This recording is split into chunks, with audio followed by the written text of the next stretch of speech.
오늘은 로마서 1장 16절 17절 말씀으로 오직 믿음이라는 제목으로 함께 하나님의 말씀을 나누도록 하겠습니다.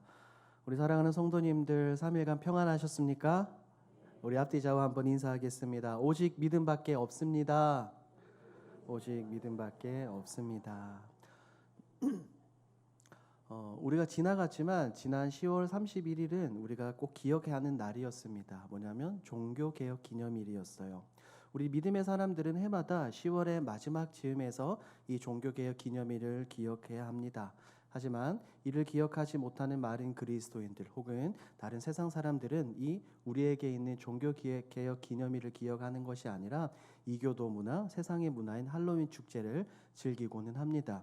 그래서 어른부터 아이에 이르기까지 각종 귀신 분장, 요즘에 좀비 분장 이런 분장들을 하면서 집집마다 돌아다니면서 사탕들을 이렇게 얻고는 합니다. 너무나도 안타깝죠. 하지만 우리는 이 10월을 들면서 종교개혁 기념일을 반드시 기억을 해야 합니다. 우리의 머릿속에서 할로윈이라는 그런 문화를 완전히 지워버리고 이거 종교개혁이 얼마나 중요하고 우리 믿음의 선배들이 이것을 위해서 얼마나 많은 목숨을 바쳤는지 우리는 그것을 꼭 기억을 해야 합니다. 왜냐하면 이것은 곧 우리의 정체성이기 때문입니다. 우리의 정체성. 종교개혁의 유산을 통해서 우리가 감히 지금 성경책을 가지고 있고 우리가 자유롭게 이렇게 예배당에 나와서 하나님의 말씀을 들을 수 있습니다. 혼란한 세상 가운데서도 우리가 세상과 타협하지 않고 굳건한 신앙과 믿음을 지킬 수 있는 것, 그것이 바로 종교개혁으로부터 시작이 되었던 것이죠. 그렇기 때문에 이 개혁자들은 이 교회를 쇄신하면서 5가지 5솔라를 외쳤습니다. 오직 믿음, 오직 은혜, 오직 성경, 오직 그리스도, 오직 하나님께 영광입니다. 이 5솔라가 우리에게 주는 의미가 상당합니다. 그래서 오늘 이미 지나갔지만 종교개혁일을 기념하며 또한 우리의 신앙생활 가운데 가장 중요하다고 말할 수 있는 이 오직 믿음에 대해서 함께 나누고자 합니다. 이미 많은 분들이 알고 계시고 기억하시겠지만 다시 한 번 더 오늘 말씀을 통해서 그것을 되새기며 오직 믿음의 은혜를 마음껏 누리시기를 주님의 이름으로 축복합니다. 이 종교개혁은 1517년에 일어났죠. 이 종교개혁은 로마 카톨릭의 쇄신을 요구하면서 일어난 개혁운동입니다. 정확하게는 1517년 마틴 루터가 비텐베르그 대학 성당에 95개, 95개조 반박문을 붙이면서부터 시작이 되었습니다. 하지만 그 이전에 수백 년 전부터 많은 개혁자들이 물 밑에서 드러나지 않도록 그들은 열심히 노력을 했습니다. 이 개혁자들은 이 진리의 말씀, 하나님의 말씀을 지키고 수호하기 위해서 목숨을 걸었습니다. 그래서 개혁자들은 각 가는 곳곳마다 솔라피데, 즉 오직 믿음이라는 것을 끊임없이 외치고 다녔어요. 이로 인해서 많은 종교개혁자들이 탄압을 당했습니다. 박해를 당했습니다. 화형을 당하고 말할 수 없는 모진 고문들을 당했어요. 이 종교개혁 사건은 우리 역사상 가장 위대한 사건 중에 하나였습니다. 개혁자들은 선한 싸움을 싸웠고 성경에 등장하고 성경이 말하는 이 믿음을 바르게 확인해서 바른 믿음을 우리 성도들에게 전달해 주었습니다. 그러므로 오늘날 21세기를 살아가는 우리는 그 개혁자들의 신앙의 유산을 물려받은 종교개혁의 후예들인 줄 믿습니다. 그래서 개혁자들이 오직 믿음을 외쳤던 이유는 다른 것이 아닙니다. 여러분 이신칭이라고 들어보셨습니까? 이신칭이. 우리가 의롭게 되는 것은 우리의 어떠함, 우리의 노력과 공로와 수고가 아닌 무엇으로부터 주어지는 겁니까? 하나님의 전적인 하나님의 은혜를 때문에, 예수 그리스도의 의 때문에 우리가 의롭게 되는 것입니다. 믿음이라는 것은 너무나 중요합니다. 왜냐하면 우리는 하나님을 무엇하는 존재입니까? 믿는 존재입니다. 눈으로 예수님을, 하나님을 보지는 못했지만 말씀을 통해서 깨닫고 하나님과 예수님과 성령님의 존재를 믿는 그런 존재예요. 그렇기 때문에 구약과 신약에서 가장 많이 등장하는 단어 중에 하나가 뭘까요? 그렇죠. 오늘 주제 바로 믿음입니다. 믿음이 없이는 하나님을 알지도 못하고 하나님을 기쁘시게 할 수도 없습니다. 한번 생각해 보세요, 여러분. 세상 사람들이 조금 냉정한 표현으로 우리 그리스도인들을 향해서, 기독교인들을 향해서 정신병자라고 칭합니다. 왜 그럴까요? 세상이 말씀으로 창조가 되었대요. 여러분 믿으십니까? 그런데 세상 사람들은 그거를 주장하지 않죠. 어떠한 가스 폭발로 인해서 이 모든 세계가, 우주가 탄생했다라고 이야기를 합니다. 믿지 못합니다. 아이고, 세상 사람 또 그렇게 이야기합니다. 처녀가 애를 낳대, 처녀가. 그러면서 우리에게 손가락질합니다. 여러분들은 동정녀 탄생을 믿습니까? 아멘 소리가 좀 작아지시는 것 같은데. 동정녀 탄생을 믿으십니까? 믿죠. 우리는 성령으로 잉태됐다는 것을 믿습니다. 그리고 사람들은 손가락질합니다. 아니 글쎄, 예수라는 사람이 3일 만에 부활했대. 부활한 것을 넘어서 많은 사람들이 보는 앞에서 하늘로 올라갔대. 여러분 믿으십니까? 아멘이시죠. 근데 눈으로 보셨어요? 안 보셨으면서 어떻게 믿습니까, 여러분?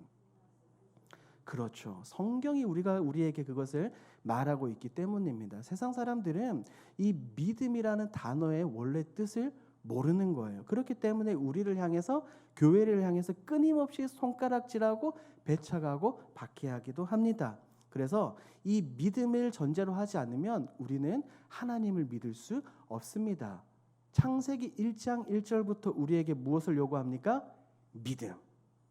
믿음을 우리에게 요구하고 있어요. 만약 창세기 1장 1절을 믿지 못하는 사람은 이후에 나오는 모든 내용을 어떻게 하는 거예요? 믿지 못하는 것과 똑같습니다. 그렇기 때문에 많은 선지자들과 사도들, 예수님의 제자들이 끊임없이 돌아다니면서 그들이 이야기한 것이 무엇입니까? 주 예수를 뭐라고요? 주 예수를 믿으라. 오늘 우리가 읽은 이 본문 역시 오직 의인은 믿음으로 말미암아 살리라, 이신칭의의 말씀입니다. 즉 루터는 이 16절과 17절 말씀을 붙들고 목숨 걸고 그가 개혁을 시작을 하게 되었습니다. 우리가 이 본문을 보다 명확하게 이해하기 위해서는 먼저 우리 인간의 비참한 모습을 먼저 알아야 됩니다. 아담으로부터 시작된 그 죄로 인해서 우리 역시 어떤 상태입니까? 죄인의 상태이죠. 죄인의 상태. 그것을 우리는 원죄라고 이야기를 합니다. 그래서 성경은 이렇게 말하죠. 의인은 없나니 어떻게 없다? 하나도 없다라고 이야기를 합니다. 그런데 이렇게 완전히 타락한 인간에게서, 우리 사람에게서 어떻게 의로움이 생겨날 수 있겠냐는 거예요. 전적 타락한 존재인데요. 어떻게 우리 안에서 구원을 얻을 만한 그런 의가 생겨나겠냐는 거예요. 그러므로 우리가 붙들어야 될 것은 다른 것이 아닙니다. 오직 성경이 우리에게 알려준 대로, 오직 그리스도 안에서, 오직 은혜로 우리에게 주어지는 오직 믿음밖에 없는 줄 믿습니다. 오직 성경을 통해, 오직 그리스도 안에서, 오직 은혜로 우리에게 주어지는 오직 믿음밖에 없다는 사실을 우리는 분명히 기억을 해야 합니다. 이것이 바로 이신칭의이죠. 그래서 이 개혁자들이 계속해서 이 솔라피데 오직 믿음 외치고 강조한 이유는 바로 로마 가톨릭이 그것을 이야기하고 있지 않기 때문입니다. 이 가톨릭은 끊임없이 그렇게 말해요. 인간의 행위로, 노력으로, 수고로 무엇을 얻을 수 있다고요? 구원을 얻을 수 있다라고 그렇게 주장을 합니다. 그래서 실제로 루터 역시 자신의 죄를 신부에게 가서 끊임없이 고해성사를 했죠. 자신이 의롭게 되기 위해서 이 성당의 계단을 어떻게 무릎으로 끊임없이 올라갔던 사람이 바로 루터입니다. 하지만 성경은 우리에게 이렇게 말합니다. 로마서 3장 28절입니다. 우리 함께 읽도록 하겠습니다. 시작. 그러므로 사람이 믿음으로 되는 줄 우리가 인정하노라. 사람이 의롭다 하심을 얻는 것은 율법의 행위에 있지 않다. 믿음으로 되는 줄 우리가 안다라고 분명하게 사도 바울이 이야기를 합니다. 이 방법밖에는 없어요. 이것 외에는 없습니다. 다른 방법, 다른 길은 전혀 없습니다. 그런데 오늘날 너무나도 많은 사람들이 아니야, 다른 길이 있어. 너의 노력과 너의 수고와 너의 행위로 인해서 구원을 얻을 수 있다라고 끊임없이 우리에게 말합니다. 갈라디아서 2장 16절 말씀도 함께 읽습니다. 시작. 사람이 의롭게 되는 것은 율법의 행위로 말미암음이 아니요 그리스도를 믿음으로 말미암는 줄 알므로 우리도 그리스도 예수를 믿나니 이는 우리가 율법의 행위로서가 아니고 그리스도를 믿음으로써 의롭다함을 얻으려 함이라. 율법의 행위로서는 의롭다함을 얻을 육체가 없느니라. 로마서에서도 이 갈라디아서에서도 성경은 우리에게 분명하게 선언하고 공포하고 선포하고 있습니다. 사람이 의롭게 되는 것은 율법의 행위가 아니라 무엇 때문에요? 믿음. 예수 그리스도를 믿는 그 믿음 때문에 우리가 의롭게 된다라고 말입니다. 하나님이 우리 같은 죄인을 의롭게 여겨주시는 이유가 바로 예수 그리스도라는 안경을 쓰고 우리를 바라보시기 때문입니다. 우리는 하나님께 나아갈 수 없어요. 하지만 하나님은 예수님을 통해서 예수님이라는 안경을 쓰고 우리를 보시기 때문에 우리가 감히 하나님께 나아갈 수 있습니다. 그래서 성경은 이에 따라 두 가지 정가를 이야기를 합니다. 첫 번째, 우리와 같은 죄인이 의롭게 여겨지기 위해서는 우리의 죄가 누구에게 전가될까요? 우리의 죄가 예수님에게 전가가 됩니다. 그래서 우리 주님께서 예수 그리스도께서 죄인들을 대신하여 형벌을 받아 십자가에서 죽임을 당하셨죠. 베드로전서 3장 16절도 함께 읽습니다. 시작. 그리스도께서도 단번에 읽어주십시오. 시작. 선한 양심을 가지라. 이는 그리스도 안에 있는 너희의 선행을 욕하는 자들로 그 비방하는 일에 부끄러움을 당하게 하려 함이라. 17절 18절도 한번 보여주십시오. 18절 3장 18절 말씀도 제가 읽어드리도록 하겠습니다. 그리스도께서도 단번에 죄를 위하여 죽으사 의인으로서 불의한 자를 대신하셨으니 이는 우리를 하나님 앞으로 인도하려 하심이라. 육체로는 죽임을 당하시고 영으로는 살림을 받으셨으니. 우리의 죄가 예수 그리스도께 전가가 되어 예수님께서 우리의 죄를 짊어지시고 십자가에 죽으셨습니다. 그렇기 때문에 우리의 죄가 해결되고 우리가 하나님께 나아갈 수 있게 되었어요. 이게 바로 의로움을 얻는 길입니다. 죄인인 우리가 의롭게 여겨지기 위해서는 두 번째로 예수 그리스도께서 가지신 의가 누구에게 전가되는 걸까요? 누구에게? 우리에게 전가되는 거예요. 우리의 죄는 예수님에게 전가되고 예수님이 가지신 의로움은 우리에게 전가가 됩니다. 그렇기 때문에 우리가 감히 의롭다라고 칭함을 얻게 되는 거예요. 우리 주님은 우리와 똑같은 인간의 모습을 가지고 계시지만 무엇은 하나도 없으셨죠? 죄는 하나도 없으셨습니다. 예수님께서 죄가 없다는 사실을 무엇으로 알 수 있냐면 바로 예수님의 부활을 통해서 알 수 있어요. 죄의 삭은 무엇이라고요? 사망입니다. 그런데 예수님은 십자가에 달려 돌아가셨지만 다시 부활하셨습니다. 그 말인즉슨 예수님은 죄가 있으신 분이에요? 없으신 분이에요? 죄가 없으시다는 것을 분명하게 온 세상에 공포하는 것입니다. 죄의 삭은 사망이지만 의의 삭은 생명입니다. 우리 주님께서 그 생명, 그것으로 다시 부활하셨습니다. 그 주님의 의로움이 내게 전가되어 우리에게 전가되어 우리가 예수 그리스도 안에서 의롭다 여김을 받으며 의로운 자로 우리가 살아가게 되는 것입니다. 그래서 오직 믿음이란 바로 이것을 외치는 거예요. 하나님 고맙습니다.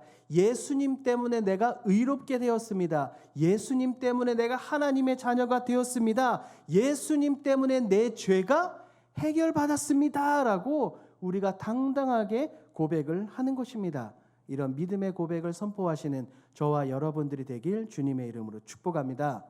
또 한 가지 살펴볼 것이 있습니다. 저는 예수님을 믿습니다. 여러분들은 예수님을 믿으십니까?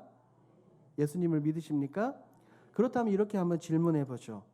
내가 예수를 믿으니 그 믿음이 나에게로부터 나온 것입니까?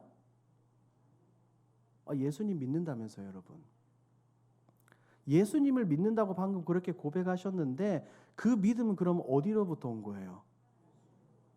그 믿음은 만약에 내가 가지고 있는 이 믿음이 내게서 나온 것이라고 생각한다면 믿음을 자신의 공로나 행위, 자격으로 여길 수밖에 없겠죠. 실제로 로마 카톨릭이나 알미니안들, 펠라기안들은 끊임없이 이렇게 이야기를 합니다. 이런 주장을 펼쳐요. 왜? 우리 안에 선한 것이 아직도 많이 남아있다라고 이야기하기 때문입니다. 과연 그럴까요? 우리 인간 안에 어떠한 의로움이나 선함이 존재하고 있을까요? 성경은 우리에게 분명하게 말합니다. 우리 모든 인간은 전적 타락한 인간이다라고 말입니다. 우리는 각종 미디어 매체를 통해서 모든 사람들이 분노할 만한, 혀를 찢찢 찰 만한 많은 사건들을 보고는 합니다. 그럴 때 우리는 그렇게 말하죠. 아니, 어떻게 사람의 탈을 쓰고 저럴 수 있어? 라면서 손가락질하고 때로는 비방하기도 합니다. 그렇죠, 여러분? 그런 경험 있으세요? 없으세요? 있죠. 그러면 안 돼요, 여러분. 어떻게 감히 사람의 탈을 쓰고 그런 행동을 할 수 있냐라고 말하면 안 돼요. 왜? 인간이니까 그런 거예요. 인간이니까. 모든 부분에 있어서 타락한, 전적으로 타락한 죄인이기 때문에 그런 말도 안 되는 행동들을 우리가 하는 거예요. 인간이기 때문에. 타락한 인간입니다. 인간은 모든 부분이 죄에 사로잡혀 있습니다. 그러므로 죄에 사로잡혀 있고 죄에 물든 인간이 스스로 의로움과 스스로 믿음을 만들어낼 수 있어요? 없어요? 없어요. 그러니 그들의 전제 자체가 틀린 겁니다. 죄에 사로잡힌 사람이 어떻게 자신 안에서 믿음을 만들어내냐는 거예요. 이것은 우리 가운데 믿음이 없다는 말이 아닙니다. 오해하시면 안 돼요. 믿음이 없다는 말이 아니라 우리 스스로 믿음을 만들어낼 수 없다는 거예요. 절대로 없습니다. 제가 지금 이 자리에서 말씀을 전하면서 믿음을 가지게 된 것 자체가 은혜의 결과이고 하나님의 놀라운 선물입니다. 여러분들이 신앙생활 하시면서 하나님을 믿고 예수 그리스도를 섬기는 것 자체가 사실은 기적이에요. 기적이고 놀라운 은혜입니다. 죄인인 우리 안에 예수 그리스도의 의가 전가되어 우리 안에 믿음이 생겼기 때문입니다. 그래서 사도 바울은 끊임없이 이 전도여행 선교 사역을 하면서 이 사실을 굳게 믿고 있었어요. 그렇기 때문에 고린도전서 3장 4절 5절은 이렇게 말합니다. 우리 함께 읽어볼까요? 시작. 내 말과 내 전도함이 설득력 있는 지혜의 말로 하지 아니하고 다만 성령의 나타나심과 능력으로 하여 너희 믿음이 사람의 지혜에 있지 아니하고 다만 하나님의 능력에 있게 하려 함이라. 자, 다시 읽어드릴게요. 너희 믿음이 사람의 지혜에 있지 아니하고 다만 하나님의 능력에 있게 하려 함이라. 아멘이죠. 하나님의 능력 때문에, 하나님의 간섭하심 때문에 우리가 믿음을 가지고 있는 거예요. 믿음은 사람의 재주나 지혜에 달려있지 않습니다. 오직 하나님의 은혜이고 하나님의 간섭하시고 성령의 능력인 줄 믿습니다.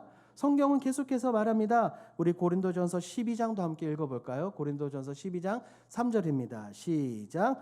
또 성령으로 아니하고는 누구든지 예수를 주시라 할 수 없느니라.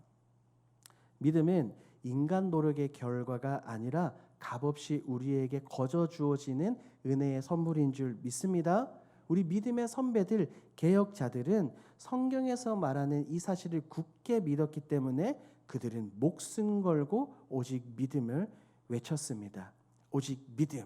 우리에게 있어서 어떤 행위나 공로 아니에요. 오직 믿음이다라고 이야기하며 자신들의 생명과 맞바꿨습니다. 그런데 오늘날 많은 그리스도인들은 이 위대한 믿음의 교리를 중요하게 생각하지 않아요. 아니 결국 그깟 작은 말씀 때문에 그깟 교리 하나 때문에 목숨을 건다고라고 요즘은 이야기를 합니다. 여러분들은 어떻게 생각하십니까? 개혁자들이 목숨 걸고 지켜낸 하나님의 말씀을 무엇과도 바꿀 수 없는 귀한 보물로 여기며 살아가고 계십니까? 우리는 날마다 이 하나님의 말씀을 상고하며 하나님의 말씀을 붙들고 무엇과도 바꿀 수 없는 진리의 이 말씀을 마음판에 새기고 살아가야 될 줄 믿습니다. 죄인에게 주어진 하나님의 은혜와 능력, 믿음은 선물입니다. 그렇기 때문에 에베소서 2장 8절에서는 이렇게 말하죠. 시작. 너희는 그 은혜에 의하여 믿음으로 말미암아 구원을 받았으니 이것은 너희에게서 난 것이 아니요 하나님의 선물이라. 믿음도 우리에게 주어진 선물이고 더불어 구원도 우리에게 주어진 선물입니다. 이것은 삼위일체 거룩하신 이 하나님께서 우리에게 특별히 허락하신 놀라운 은혜인 줄 믿습니다. 감히 이 삼위일체 하나님께서 그렇게 선언하셨습니다. 그런데 어찌 인간이 이해가 되지 않는다고 해서 오직 믿음의 이 위대한 교리를 믿지 않거나 바꿀 수 있냐는 거예요. 감히 하나님께서 분명하게 선언하시는데 누가 우리를 정죄하겠습니까?